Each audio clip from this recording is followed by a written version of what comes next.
Thanks for joining us. And what we're going to try to do during the next few weeks is do a self-guided winter botany tour, or woody plants in winter tour. And the way this is going to work is we're here at Crellin Park in the town of Chatham. Thanks very much to the town of Chatham for facilitating this and encouraging this. And what we're going to do is I'm going to set out some flagging on different trees in this forest. And those flags are going to be on trees that I've identified and that you can identify too. So there's a web page that we've set up where you'll be able to download a map that shows where the trees are and various learning resources. And we're going to do this one step at a time. So what I'm hoping is that little by little, over the series of outings that this course will contain, you'll get to know most of the familiar trees. If you stick with it, it's not going to happen automatically.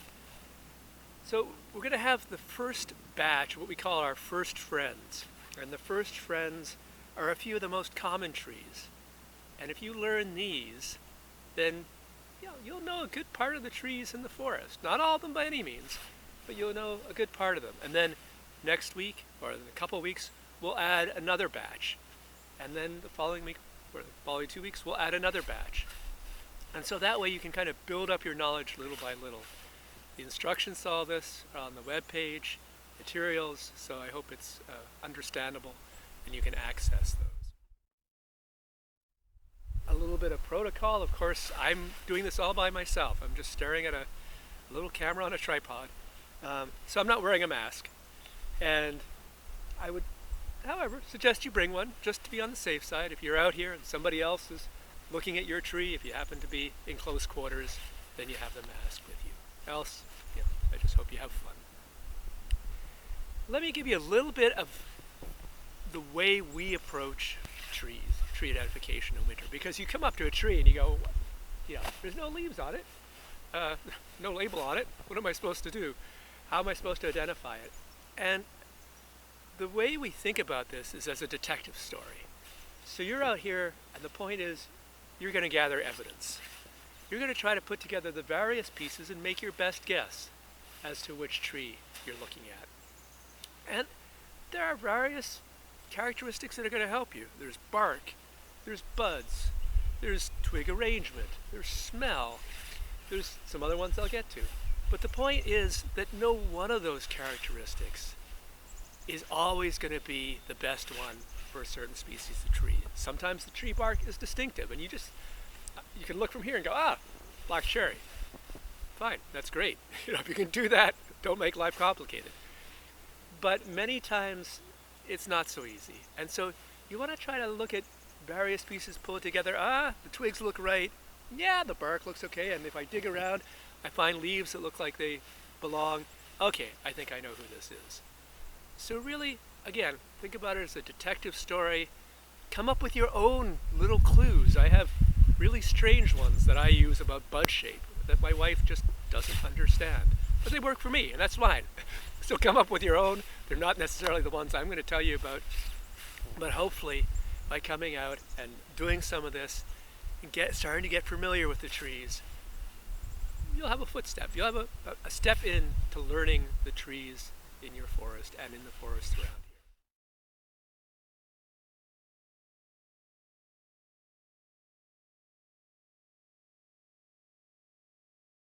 So this tree is American sycamore, and there's really no other tree in our forest that has this kind of bark.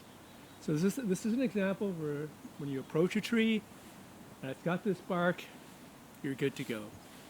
Basically the bark down below tends to look like more or less standard tree bark, gray and rigid. But as you go up it, it starts to peel off into a silvery white splotchiness that looks like camouflage to me. It's got different tints of grayish green, darker brown. And that's just characteristic. You can see it from a distance and you can just about outline the course of a stream down a valley. It grows really fast, so you can find huge trees that really aren't all that old. It mainly takes root where the creek has churned stuff up, and there's some openings along the edge of the creek on gravel banks and that sort of thing. It's also called button tree, or was called button tree, and that's because if you look at its fruits, and if you come here to Crellin Park and you look up, you can see that there are these little pom-poms on it. And that's a good point to remind you of some of the equipment you should bring with you. So I would really recommend you bring binoculars, if you have them. If you don't have them, you're going to be okay. Don't worry about it. But if you've got binoculars, it can really help, because some of these big trees don't have convenient buds low down. Sometimes some characteristic up in the crown is important to look at, or helps anyway. So if you got them, bring them. If you don't worry about it. But anyway, this is sometimes called button tree because those clusters of seeds look like little pom-poms or little buttons. One place where we generally start, and I'll come back to this repeatedly as I talk about this, is by looking at how the buds are distributed, and also how the branching pattern is on a tree. And basically there are two forms of branching and budding, and that is what are called opposite buds. And that would be if this bud were here and there were another one right here. The other form, which is what this is alternate, which means you've got a bud here, nothing on the opposite side, but a bud up here. And so it kind of goes one here, one here, one here, one here, up like that. I kind of think about those on the telephone poles when they put in those posts or those rods for people to climb up them. So this is an alternate budding tree, and this gets reflected not only in where the buds are, but also how the branches will come out of the stalk of a trunk or a branch of this tree.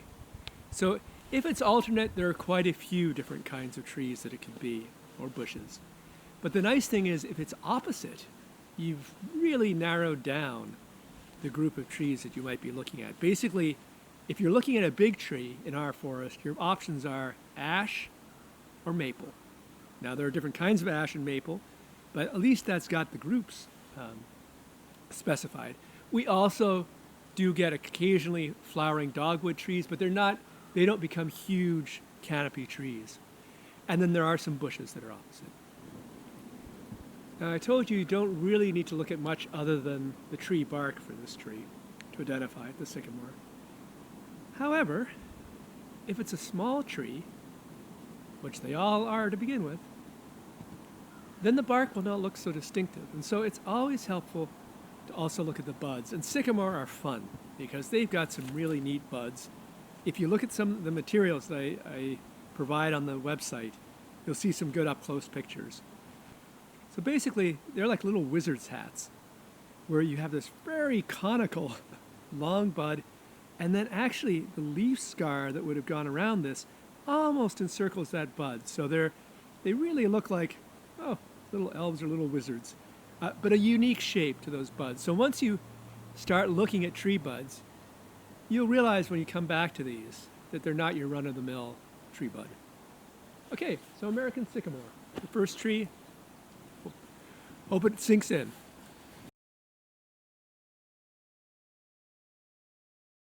All right, here's one that's a little bit trickier. And so again, we're going to take this approach of what's the evidence for what tree this is.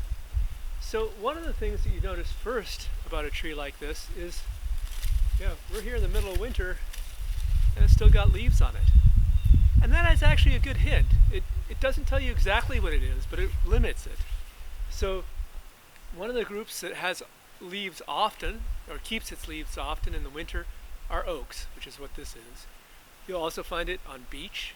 You find it somewhat on Hop-Hornbeam. There's a couple of other trees that you tend to see it on. But just the fact that when you approach a tree, it still has its leaves on it, is one of those aspects of evidence that you want to start recording in your mind.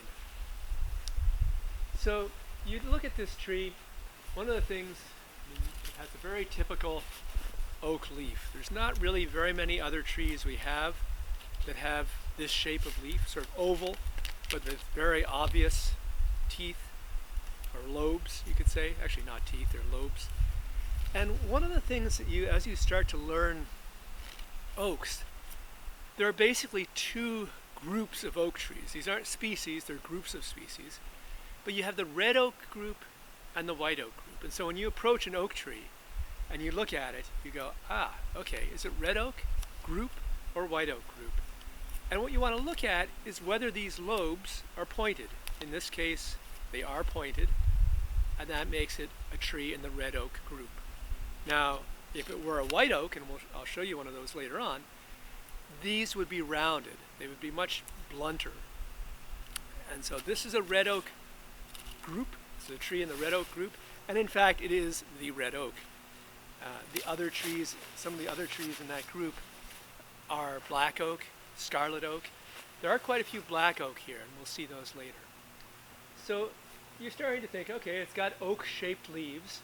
And if you don't find leaves on the tree, sometimes they do. If there's a big windstorm that comes through, they will lose all their leaves.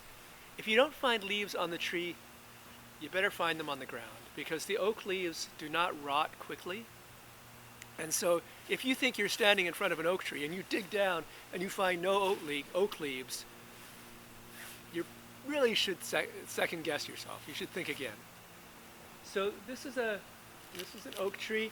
One of the things that helps too is when you look at the twigs and you look at those buds, come up and take a close look at where the buds at the tip of the branches or the twigs are, is that they're clustered at the end of the twigs. There are buds along the edges here, but there's a cluster of buds at the very end. And sometimes when I think about this, it looks to me as if someone took their finger and went bleep and just pushed all the buds up towards the end of the twig. So come up here, you can see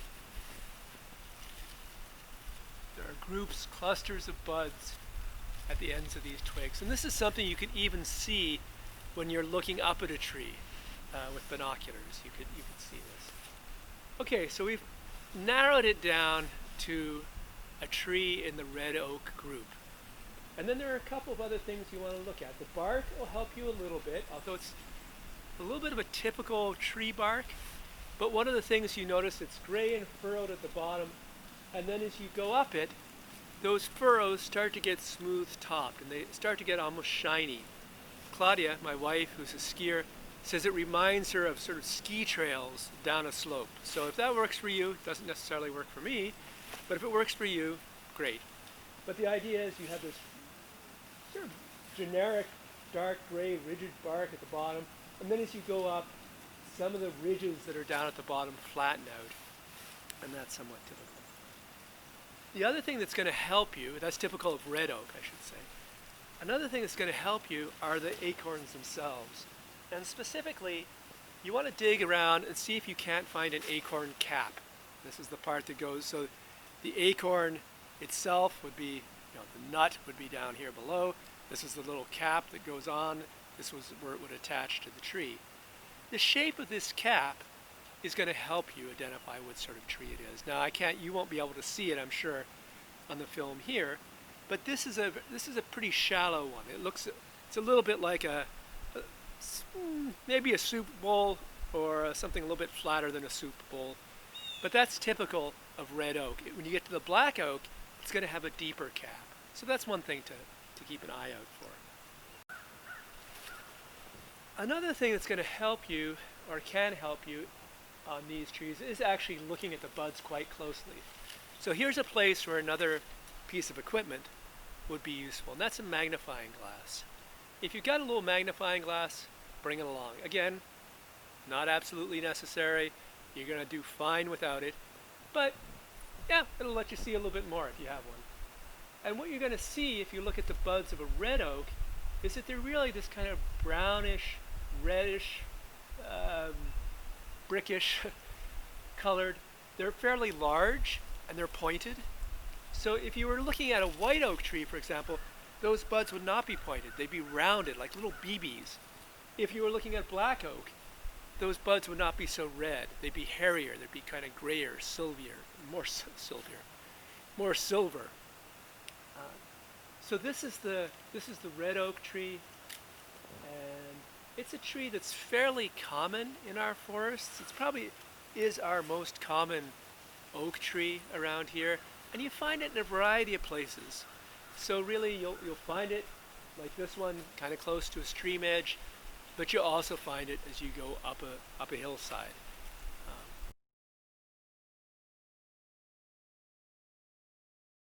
So here's another tree that we haven't met yet. And before I talk about this one a little bit, I want to provide a little bit of, I guess it's self-justification. A little bit, why the heck do I even spend my time out here trying to identify trees? And of course, the true answer is I just get a kick out of it and I enjoy it. But there's a little bit of a philosophical answer, or maybe a slightly deeper answer than that. And that is, once you start being able to recognize a tree like a sycamore, a red oak, or this one, which is sugar maple, then as you walk into a forest, you're really seeing other colors. You start to see another layer of personality in the forest, because you recognize, there's my friend red oak, there's my friend sugar maple. And I know that these trees do not occur on really poor soil. This is probably a richer area. And so as you start to learn the trees and you start to remember where you've last seen them, then you really start to be able to put together a little bit of the family histories of these trees. And a forest walk means more to you. You really, as I said, it's like you're walking into a forest and you're seeing an additional color. So that's a little bit the way I think about it. It's also fine to just say, hey, it's fun.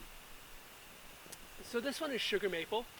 Now, if you remember, if I can reach this, okay, if you remember,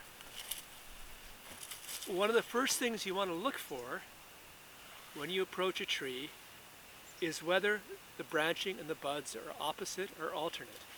So here's an example where those twigs are definitely opposite to each other. And if you were to come up, and if you look at those pictures I have on the internet, those buds are opposite each other. So this is a tree that has opposite branching, opposite buds.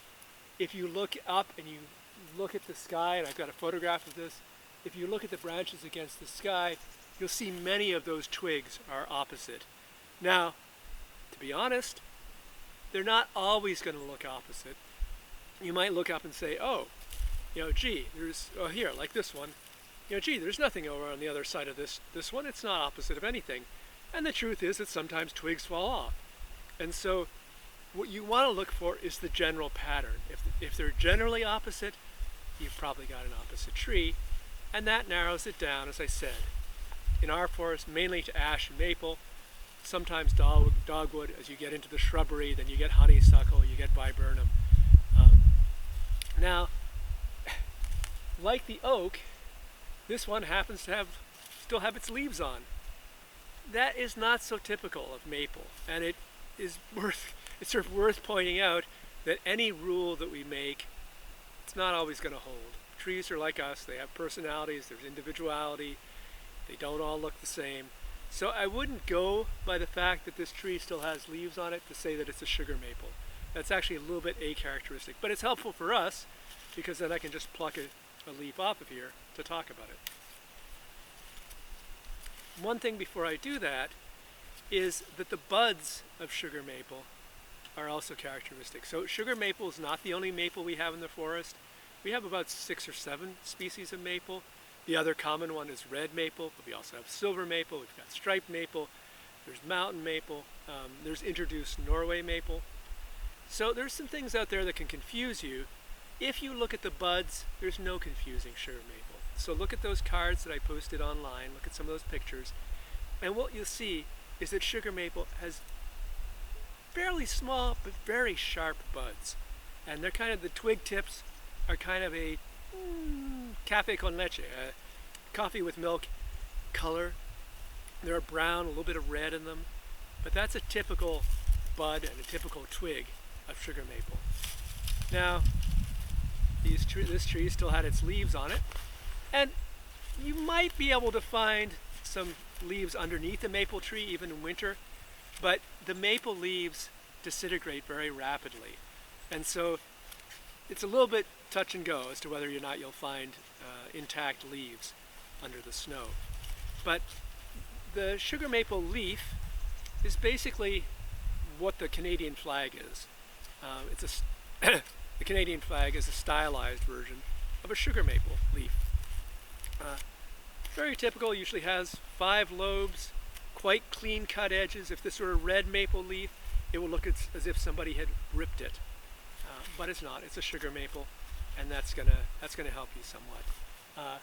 If you find the seeds, they're somewhat characteristic in shape, although they're a standard maple samara, maple seed. So this is the sugar maple, fairly common in our forests. Of course, it's the source of maple syrup. And there are stories that back in the 1800s, late 1700s, there was a business venture. People, at that time, the Caribbean sugar, a lot of it based on the slave labor, that was a big commodity, and it was where a lot of people, for better or worse, were making money. So there were some businessmen who thought, oh, we're going to replace that. We're going to get our own in New England version of the sugar market. We're going to do that by raising lots of sugar maple.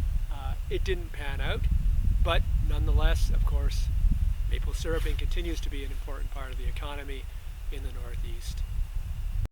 The bark of sugar maple is not usually super characteristic, and it varies a fair bit. Sometimes it can be almost as shaggy looking. On the older trees, it can be almost as shaggy looking as a shagbark hickory. One of the things in this tree is not a good example. Sometimes it gets a lichen, which gives it a kind of a whitewash appearance. That's a little bit of a hint.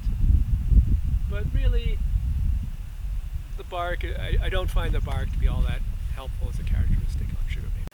So 2 additional things I wanted to say here, and one is I wanted to show you now, miraculously, through editing, this flag has appeared. But I wanted to show you these because this is what you're looking for. These pink flags are what you're going to be looking for when you come out here to look for your first friends. Now, the next installment of trees in a couple of weeks, I'll use a different color flagging so you can kind of keep the chapters of this clear.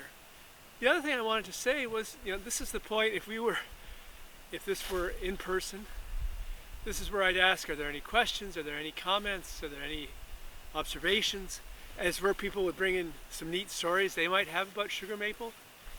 It's also where people might say, you weren't clear about that. You said something confusing, whatever. Can't really do that. However, on the website, again, there's my email address, and please feel free to just drop me a line. If you want to tell me a story about sugar maples, if you want to ask me a question. If we get a lot of feedback, I have no idea how much people are going to enjoy this. If we get a lot of feedback, then maybe I'll actually start posting some of that stuff so that you can see what other people are saying.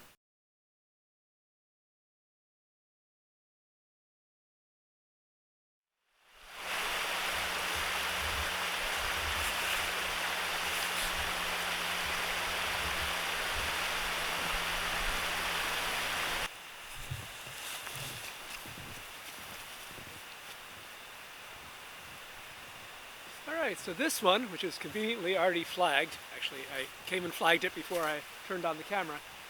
This one is Eastern Hemlock, and it's really one of our few native conifers here. There's a few different kinds, but this is one of our most common native conifers. Now, one thing that you hear, words you hear almost interchangeably, is the word conifer and the word evergreen. Of course, this is an evergreen, meaning that even now in the middle of winter, it's green. And conifer means that it has cones. So I just happen to have a hemlock cone in my mitten. This is the little hemlock cone, and pines have cones, firs have cones. But that means that this is both an evergreen and a conifer. Now, not all of our conifers are evergreen. So if you know tamarack, also known as larch, the native species here occurs in some bogs. It will drop all its needles now. You look at it now and it doesn't have a needle on it, but it is a conifer. So just, a little bit of definition between conifer and evergreen. Here in Columbia County, there's really not a lot of other evergreens you can confuse this with. The needles are short, probably about a half an inch, a third of an inch long, something like that. They tend to come out in a plane, meaning that if this is the twig, you got the needles coming out on both sides, not all the way around it. As I said, very short. And those cones, these tiny cones, are also characteristic. Now, as you go a little bit farther north, I don't think it occurs in Columbia County, but it does occur in Rensselaer County, probably in the Berkshires as well. You get balsam fir, which has somewhat similar needles, although they tend to be a little bit longer and a little bit more whorled around the twig. The other thing is the bark on the balsam fir is different. It's smoother, it has little bubbles of resin in it.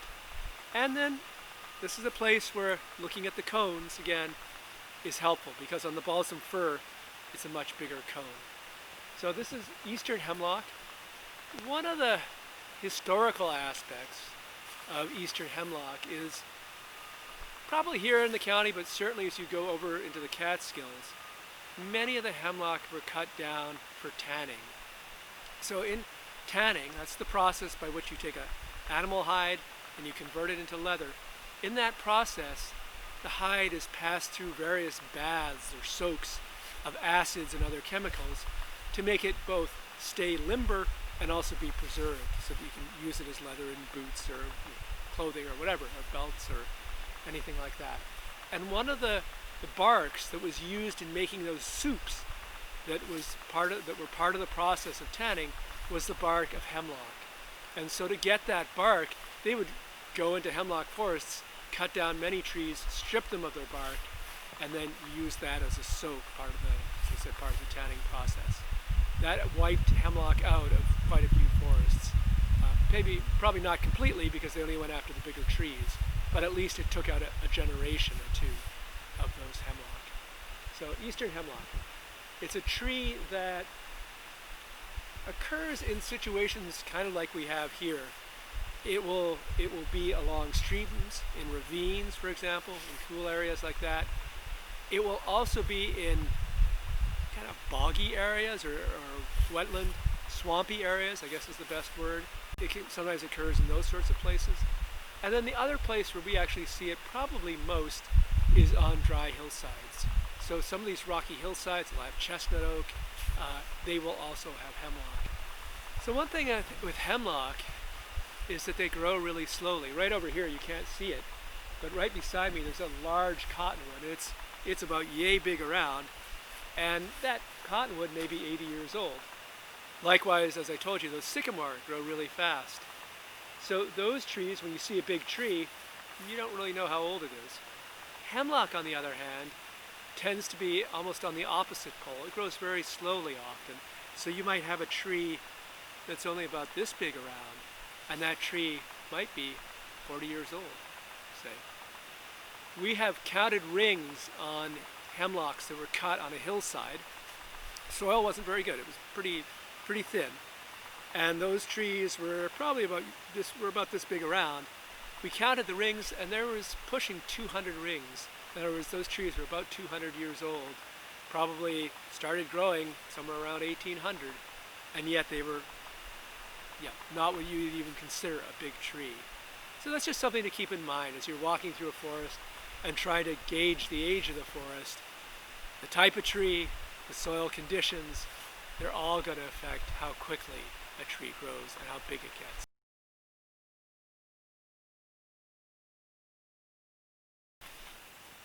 So this is a tree that I'm not completely sure why, but it's just one of my favorites. I like them all, but somehow when I see this, I just feel good.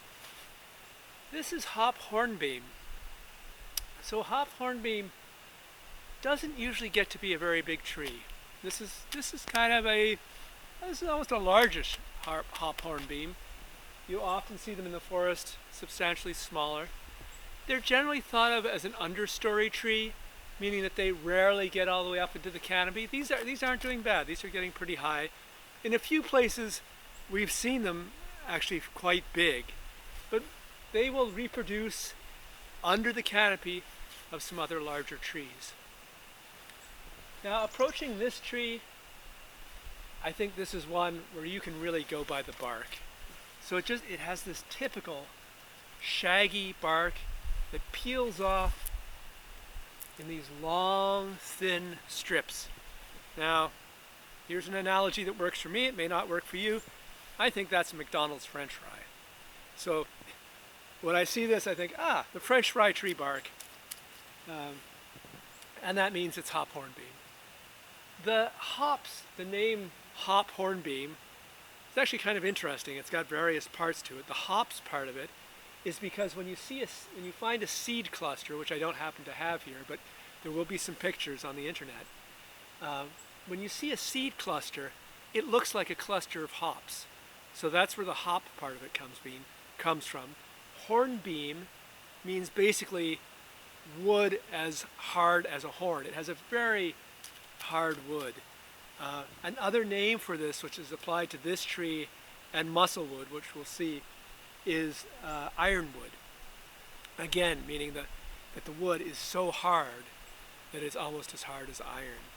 So hop-hornbeam is one of the ones that keeps its leaves in winter. If you were to look up in these trees, you'll see that many of the leaves are gone when you get all the way up to the top because you have much more wind up there. But the fact that it keeps its leaves is one sign that it's hop-hornbeam. Obviously together with oak and some of these other trees that I've mentioned, but it's a clue. Looking at the buds will actually help you with this one, although again the buds don't look super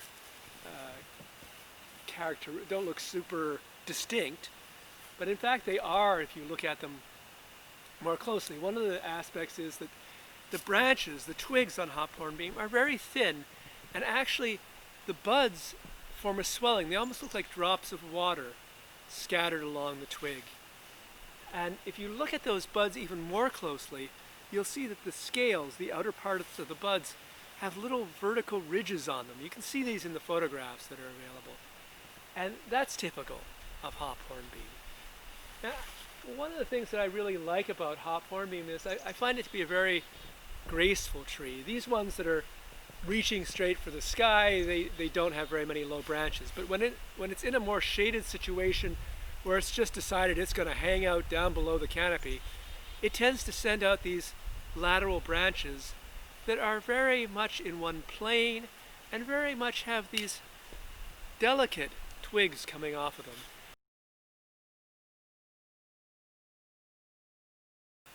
So this is what we call musclewood, and we call it musclewood because the trunk has this very tight bark, but it's overlaying these rounded ridges which almost look like somebody in spandex whose tendons or whose muscle sinews are showing. It has, again, very smooth bark, but this kind of ridged trunk. It gets to be a little bit bigger than this. Maybe we've seen about yay big. Doesn't get to be a very big tree. Tends to be an understory tree. As these are, it tends to like to grow together. Where you see one, you often see other ones. The name musclewood is just one of its common names. You'll also hear it called blue beech or American hornbeam, and we heard that part of the name, hornbeam, associated with hop-hornbeam. And again, it means the same thing. It means that it's a very hard wood. Most of the time, these are relatively easy to identify because of the bark and the trunk shape.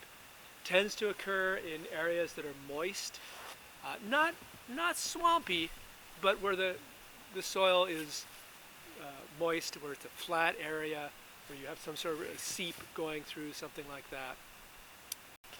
So musclewood is pretty easy to identify at this size or bigger because of that characteristic trunk and that smooth, tight bark.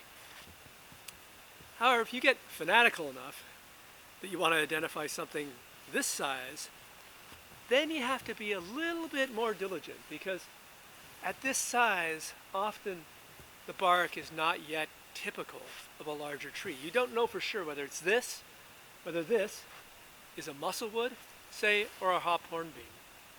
So when you get to that level of obsession, what you want to look at is the bud. And this is where it helps to have a magnifying glass. But if you look at this bud head on, you'll notice that it's actually almost square in cross section. It's not round, but it's really squarish in cross section. So those small buds, they're smaller than the buds on Hop-Hornbeam. They don't have those ridges I mentioned on the outside that Hop-Hornbeam buds do have. If you look at them head on, as I said, they'll be square, the small size. That tells you it's musclewood. So the seed clusters of musclewood are like those of Hop-Hornbeam in that they're hanging clusters of seeds. They're dry, they're not fruity, they're dry, but they're different from Hop-Hornbeam. They don't remind you of a cluster of hop seeds, because each of the seeds in the cluster of musclewood seeds is accompanied by a little wing, or a little, what looks almost like a little leaflet, that comes out and curves up. And when those seeds are ready to disperse, then those little wings can help carry it a little bit farther away. It's quite a pretty structure. It reminds me a little bit of a small pagoda almost, because you have those curved up edges on the leaflets of the seeds of musclewood.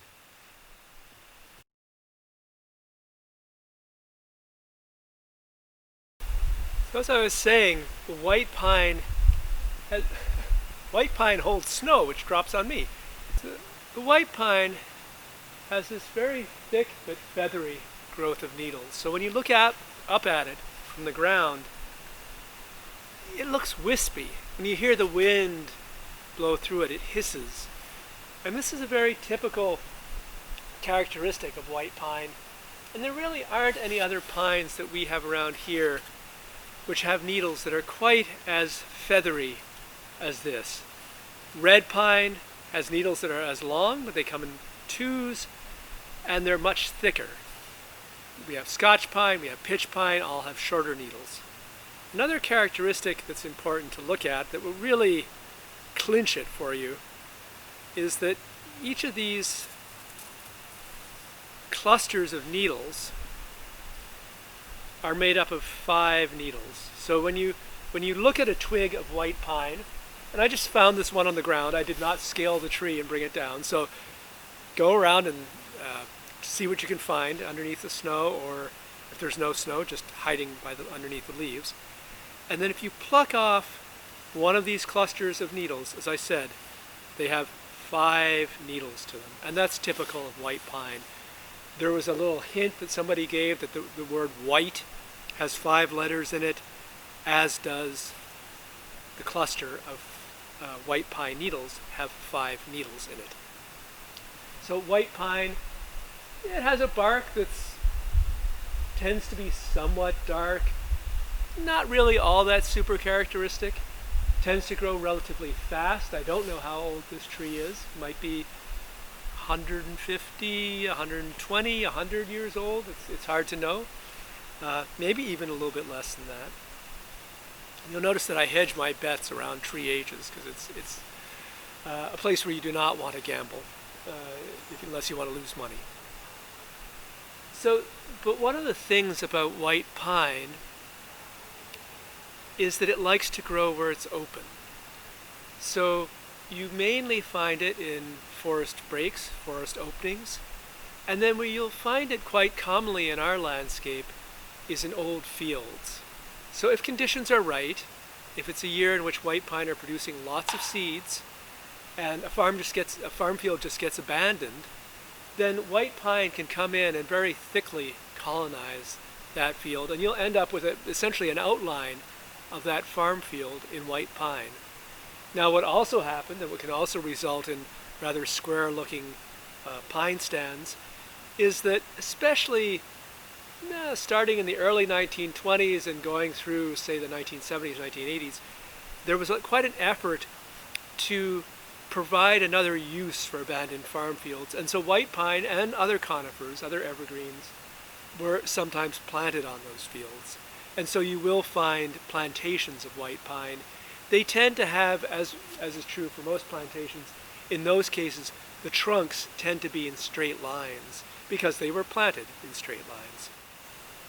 You often hear about the huge white pines that were part of the early forests, and some of those were quite straight and quite tall and quite old. They have been, you know, very, very big around, and apparently those were sometimes used for ship masts. We don't know of that happening here in Columbia County necessarily, but that was a use for some of the early cutting.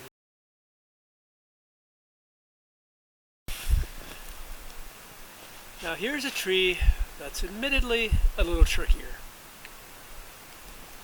But again, remember what I said, this is all a detective story. And what you want to try to do is you want to try to approach this tree and think about what the clues are. So one of the first things that we look for is whether the tree has opposite or alternate buds and branching. Luckily, this has some low twigs on it. If I look here, I say, those twigs are opposite each other. And then if I inspect it more closely and look at the tiny buds, the tiny lateral buds, I see that they are indeed opposite.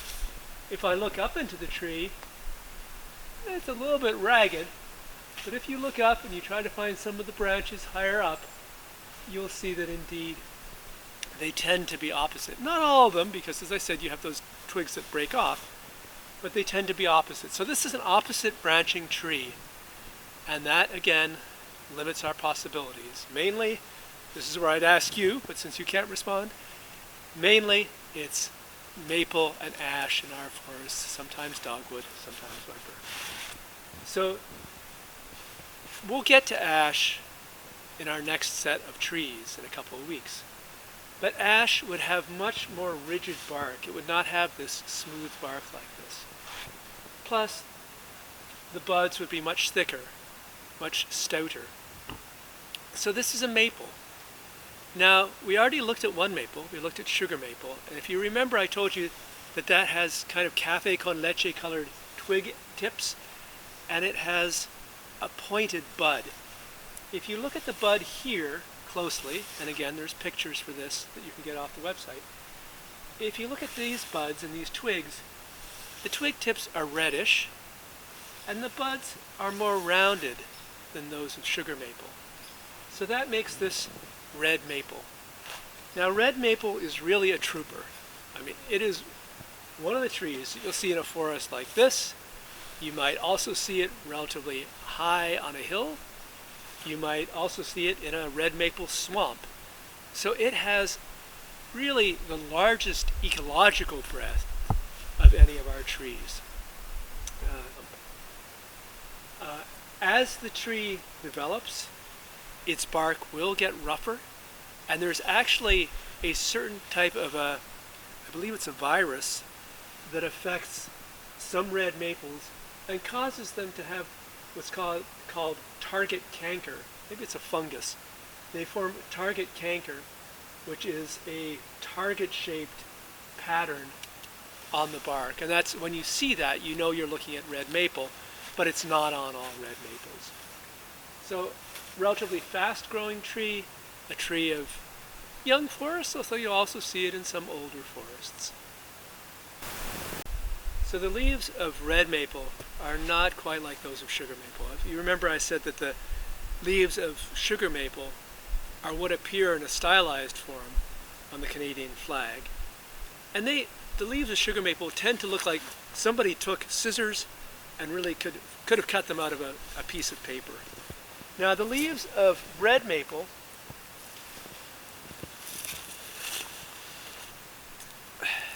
have tattered edges. And this, of course, the whole leaf here is tattered, but there's one that's a little bit better. They tend to have these tattered edges, which make it look as though somebody actually ripped them rather than cut them with scissors.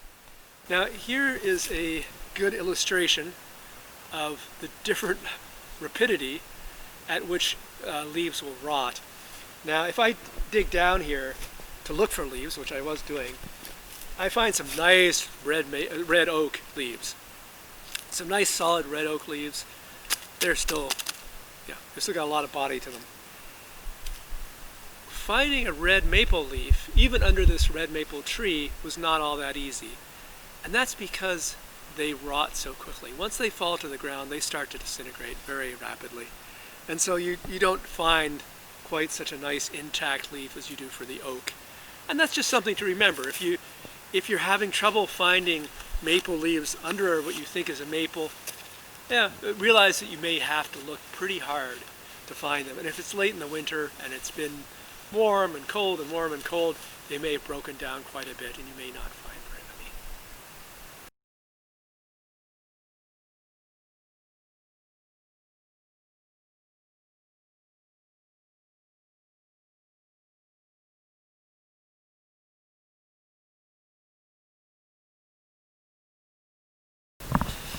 So this is our first tree, or our last tree, depending on how you do it. It's actually number 9, so it's the last one if you're going numerically. And it's a really great one to finish on. And I'll give you a little bit more of the up-close tips in a moment. But the thing to look at on this tree is just how expansive it is. Now this is a tree that's grown up in the open, and so it's been reaching for the sun every which way that it can. And so it has these low branches and these high branches. Sometimes these are called wolf trees, and they're called wolf trees, I think because it's sort of lone wolf. They're out in the middle of the field. There probably is some other explanation for it, but this is what works in my mind. And they tend to have these really big profiles, and they're just beautiful trees. They really express themselves. But this is a good place to note that tree shape is helpful, but like bark and like a variety of other characteristics, it's not always definitive because so much of it depends on how old the tree is, where it's grown up, what haphazards, what accidents befell it during its life. So this is our last tree, our first tree. It's white oak, and let me tell you a little bit more about it. As we've done with many of our trees so far, we kind of approach this and start to look for the clues, right? So, first of all, that's clearly not a sycamore bark. It's clearly not a hop-hornbeam bark. So there's a few things you can rule out. It doesn't have needles. Not white pine, not hemlock. So then, the next thing that I said one should look for is to look at the twigs if you can.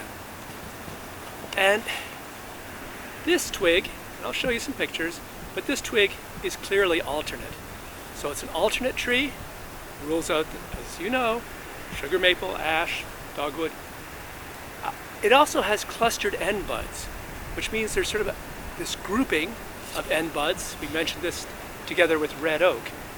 So those are some pieces of evidence. If you look up, and I know you can't see it here, but if you look up, there are still some leaves in the tree. So that suggests, those pieces all suggest oak. Now, if it's an oak, you should be able to dig around and find leaves, although I think actually they managed to rake here, and there aren't that many leaves, but there are a few. And if you look on the ground, you start finding these leaves. So this is a white oak leaf. You've got this typical oak leaf shape, but it's got these blunted or rounded lobes. If you remember, red oak had sharp lobes like this. So this is a white oak. It does tend to have this bark that's quite light. So you can sometimes, if you're in a forest, you can look around and you can see the white oak in the forest because the white and light bark stands out. Although here, admittedly, this is somewhat a nondescript gray. One of the neat things about white oak is how much its abundance in the forest has changed over time. So if you go back and you look at what were the trees in the forest, say pre-settlement or early colonial, and there are some ways of doing this. There's sort of tricky things about looking at property deeds and that, but this is not the place to get into this. However, if you go back and you look at those data, then what you find is that white oak used to be a lot more common in the landscape. And this is actually true not only in Columbia County, but throughout the Northeast. And so the question is why? Why has this tree declined so much? And one of the reasons seems to be that it's a great wood. It's a great timber. It's great for firewood. It's great for furniture. It's really a multi-purpose great wood. So it was cut. The other thing that I think might have affected the abundance of this tree in the landscape is that it tends to grow on relatively good soil. So in a place like this was clearly a former farm field. Most of the white oaks that maybe grew here originally were cleared for agriculture. And so I think it hit white oak especially strong.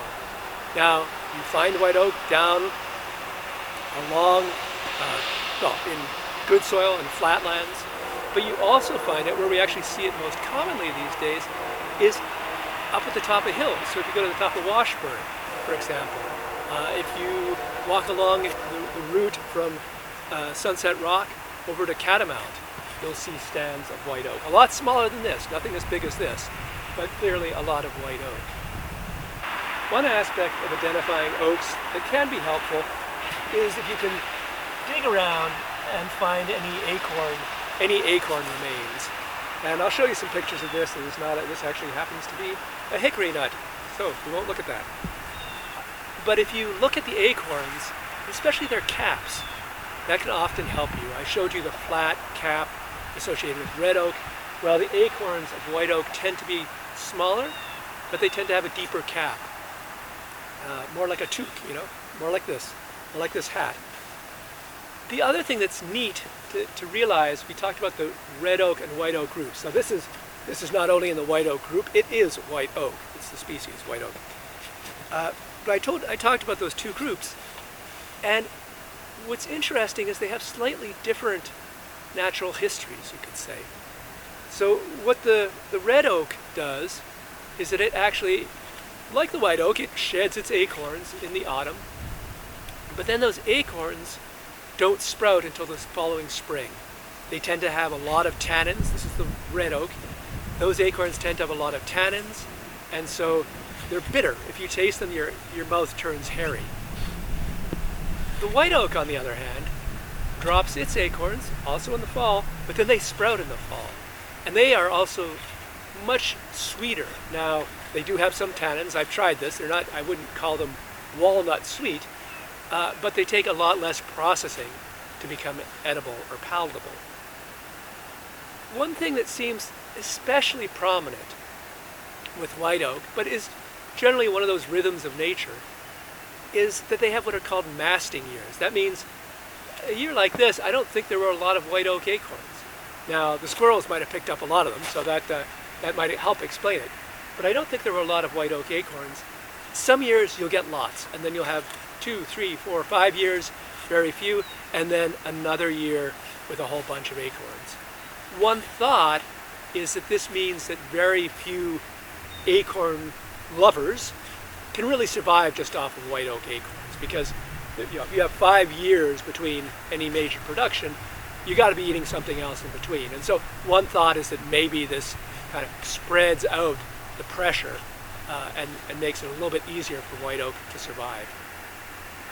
All right, so I've decked the halls with ribbons of pink, and I apologize for that in some ways, because I know some people just like to be out in the forest and see the trees without having these pink flags on it. But this is the best I thought I could do in this time. Now, before I end, I want to introduce the camera person. Come here, Delia, come here, come here.